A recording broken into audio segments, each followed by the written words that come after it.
दोस्तों finally WhatsApp ने भी अपना मेटा एआई लॉन्च कर दिया है और इसको हासिल करने के लिए आपको अपने व्हाट्सएप को सिर्फ अपडेट करना होगा गूगल प्ले स्टोर पे जाके।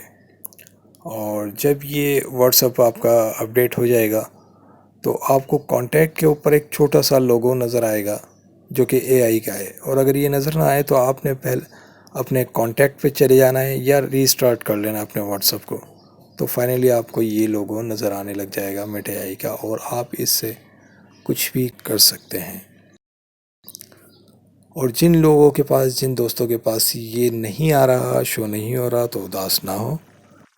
आपने सबसे पहले करना ये है कि अपने व्हाट्सएप के अंदर एक न्यू कॉन्टैक्ट ऐड करें और नेम के अंदर दें व्हाट्सएप मेटा एआई, ठीक है।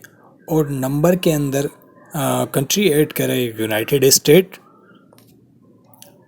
जिसका कोड है +1। और उसके बाद आप नंबर ऐड करें 15854968266 और इसको सेव कर लें आप। और फिर आप भी बन गए हैं व्हाट्सएप मेटा एआई के। अब आप अपने मेटा एआई से कोई भी सवाल कर सकते हैं और यहाँ पे आप लिख कर देख सकते हैं व्हाट इज़ क्रोम।